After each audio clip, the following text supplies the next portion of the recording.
नमस्कार दोस्तों, मैं स्वागत करती हूँ आपके अपने चैनल मिस्ट्री बाबा स्टोरीज़ में। और आज मैं आपके लिए फिर से गीता का 11वां अध्याय लेकर आई हूँ। चलिए दोस्तों शुरू करते हैं। अर्जुन ने कहा, हे भगवान, मुझ पर कृपा करके अत्यंत गुप्त अध्यात्म विषयक वचन जो आपने कहे उनसे मेरा मोह दूर हो गया। हे कमल नयन, मैंने जीवों की उत्पत्ति और नाश का कारण एवं आपका अक्षय महात्म्य आपके मुखारविंद से विस्तार पूर्वक सुना। आपने जैसे अपने रूप का वर्णन किया वह आपका रूप देखने की मेरी इच्छा है। हे योगेश्वर, हे मधुसूदन, आप यदि मुझे उसके देखने योग्य समझे तो आप अपना वह अव्यय रूप मुझे दिखाइए। भगवान जी ने कहा, हे पार्थ, नाना प्रकार के, नाना वर्ण के और नाना आकारों के मेरे शत शत सहस्त्र सहस्त्र दिव्य रूप को देखो। हे भारत, तुम वसु, युच्छ, अश्वनी कुमार, मरुड़गण और जो पहले कभी न देखे थे ऐसे मेरे आश्चर्य में रूप देखो। गुण केश व चराचर सहित ये चरित्र देखो तथा और कुछ जो देखना चाहो तुम यहाँ मेरी देह में देख लो, परंतु इन नेत्रों से मुझे नहीं देख सकोगे, इसलिए मैं तुमको दिव्य नेत्र देता हूँ, उनसे मेरा विराट रूप देखो। संजय ने धृतराष्ट्र से कहा, हे राजन, इस प्रकार श्री कृष्णचंद्र ने अर्जुन से कहा और उसको दिव्य दर्शन देकर अपना अलौकिक रूप दिखलाया। उस विश्व रूप से अनेक मुख और अनेक नेत्र थे, उसमें अनेक अद्भुत दृश्य थे और उनमें अनेक सुंदर सुंदर आभूषण तथा दिव्य आयुधों से सुसज्जित थे। देव पर दिव्य पुरुष दिव्य वस्त्र थे, दिव्य गंध देव पर लगे थे। उस समस्त आश्चर्य युक्त अनंत देव के सब और मुख दिखाई देते थे।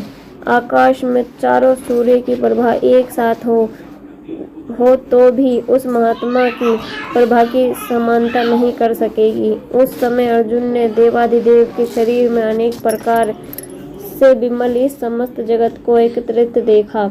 अर्जुन आश्चर्य से चकित हो गया और उसका शरीर रोमांचित हो गया। उसने फिर सिर नवाकर हाथ जोड़कर कहा, हे देव, आपकी इस देह से मेरे सब देह भिन्न भिन्न प्राणियों की समुदाय कमलासन पर बैठे हुए देवताओं के ईश ब्रह्म संपूर्ण ऋषि और दिव्य सर्पों को मैं देखता हूँ।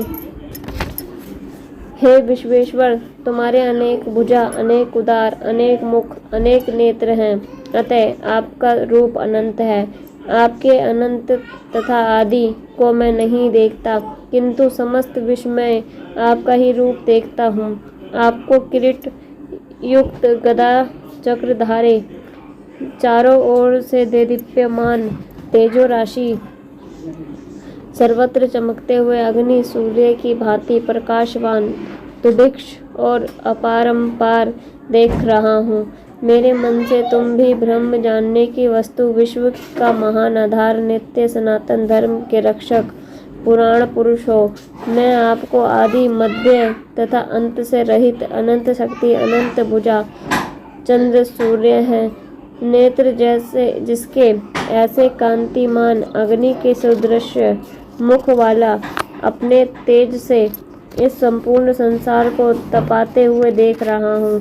हे महात्मन, पृथ्वी एवं आकाश के मध्य का वह अंत व संपूर्ण दिशाएं आप से ही व्याप्त हो रही हैं।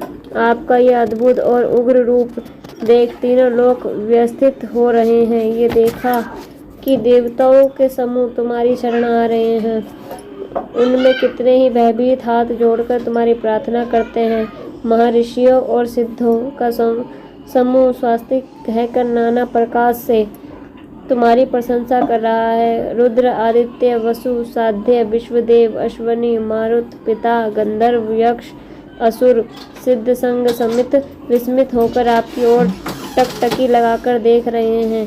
हे महाबाहो, अनेक नेत्र, अनेक बाहु, अनेक जांघ, अनेक पैर, अनेक पेट, कराल दंत युक्त तुम्हारा ये विशाल रूप देखकर सब अत्यंत भयभीत हो रहे हैं और मैं भी घबरा रहा हूँ। आकाश तक पहुँचते हुए आपके प्रकाश के अनेक वर्षों से फैले हुए अग्नि उगलने वाले मुख, विशाल नेत्र युक्त आपको देखकर हे विष्णु मेरा जी घबरा रहा है। मुझसे धैर्य नहीं धरा जाता तथा चित्त स्थिर नहीं होता। हे देवेश, मैं जग निवास इन भयंकर दाढ़ों वाले कालाग्नि के सदृश आपके मुखों को देखकर मुझे दिशाएं नहीं सूझती, मैं शांति नहीं पाता। मुझ पर दया करो हे प्रभु। धृतराष्ट्र के दुर्योधन नादिक पुत्र अपने साथ अनेक राजाओं सहित तथा भीष्म, द्रोण और कर्ण तथा हमारी ओर के मुख योद्धा बड़ी बड़ी दाढ़ों से युक्त आपको के विकराल मुख में शीघ्रता से प्रवेश कर रहे हैं तथा उनसे आपके ही लोग आपके दांतों में दबकर ऐसे दिखाई देते हैं मानो उनका शरीर चूर्ण हो गया है। जैसे नदियों में अनेक धाराएं जब समुद्र की ओर बहती हैं, वैसे ही ये मनुष्य लोक के वीर आपके प्रज्वलित मुख में प्रवेश कर रहे हैं। जैसे अग्नि में पतंगे गिरते हैं, वैसे ही वह लोग भी अपने नाश के लिए आपके मुख में बड़ी तेजी से प्रवेश कर रहे हैं। हे प्रभु, जलते मुखों के चारों ओर से बस वीरों को निगलकर आप होठ चाट रहे हैं। आपकी तीक्ष्ण प्रभाएं समस्त संसार को तेज से व्याप्त कर रही है। ये भयानक रूपधारी कौन है, ये मुझसे कहो। हे देवेश्वर, आपको नमस्कार है, मुझ पर प्रसन्न हो। हे जगतकर्ता आदि विश्व पुरुष, आपको जानने की इच्छा मैं रखता हूँ, क्योंकि आपकी यह प्रवृत्ति मेरी समझ में नहीं आती।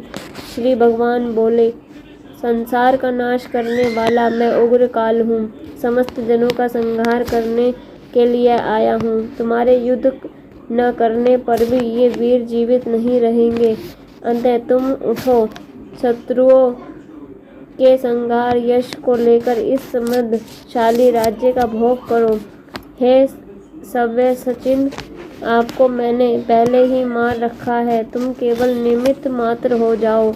मेरे मारे हुए द्रोण, भीष्म, जयद्रथ, कर्ण और अन्य योद्धाओं को मारो। घबराओ मत, युद्ध करो। तुम युद्ध में शत्रुओं को जीतोगे। संजय ने कहा। इस प्रकार श्री कृष्ण जी के वचन सुनकर मुकुटधारी अर्जुन हाथ जोड़कर कंपित हो और भयभीत हुए साष्टांग प्रणाम कर नम्रता पूर्वक कहने लगे, हे ऋषिकेश, आपके गुणगान करने से संसार प्रसन्न और प्रेम मगन हो रहा है।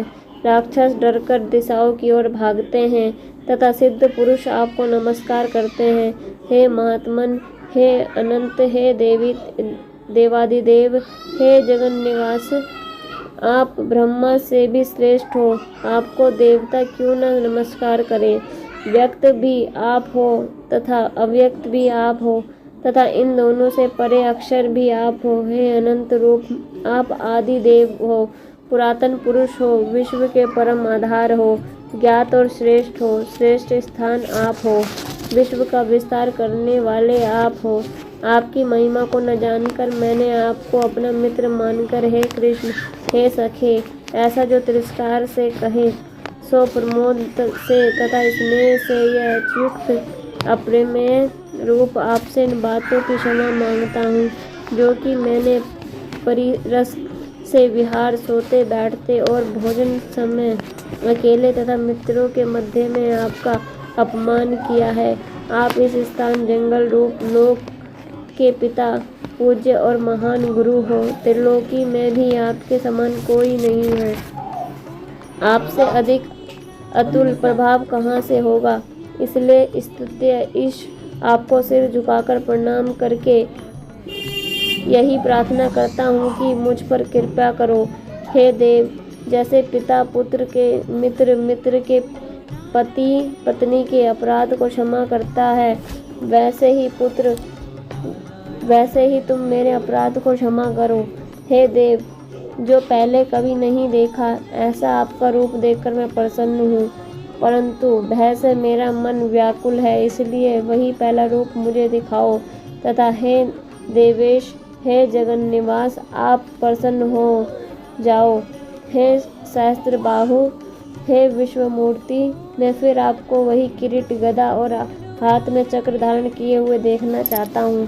श्री कृष्ण भगवान ने कहा, हे अर्जुन, मैंने प्रसन्न होकर ये तेजोमय अनंत आदि विश्व रूप अपने योग के प्रभाव से तुमको दिखलाया है, जिसको तुम्हारे अतिरिक्त इससे पहले किसी ने नहीं देखा था। मेरा ऐसा भयानक रूप देख तुम व्याकुल हो और मूढ़ न हो। भय त्याग कर प्रसन्न चित्त होकर फिर से तुम मेरा वही रूप देखो। संजय ने कहा। इतना कहकर श्री कृष्ण ने फिर चतुर्भुज और सौम्य रूप धारण कर लिया। श्री कृष्ण ने अर्जुन से कहा, हे जनार्दन, आपके सौम्य दिव्य मंगल रूप को देखकर अब मैं प्रसन्न चित्त हो स्वस्थता को प्राप्त हुआ। श्री कृष्ण बोले, हे पार्थ, मेरा जो विश्व रूप तुमने देखा है इसका दर्शन संभव नहीं है। देवता भी उस रूप की आकांक्षा करते हैं। हे अर्जुन, जैसा मेरा रूप तुमने देखा है ऐसे रूप को वेदाध्ययन, तप, दान और यज्ञादि कर्म द्वारा देखने भी असंभव है। जो कोई मनुष्य मेरी ही भक्ति के लिए कर्म करते हैं, मुझको ही सर्वोत्तम मानते हैं, मुझ में ही भक्ति रखते हैं और सांसारिक सुखों से मुड़ चुके हैं, संपूर्ण प्राणी मात्र से बैर त्याग चुके हैं, वह ही मुझको प्राप्त कर सकते हैं। बोलो जय श्री राधे। दोस्तों, अगर मेरी वीडियो अच्छी लगती हो तो प्लीज़ लाइक और शेयर करें।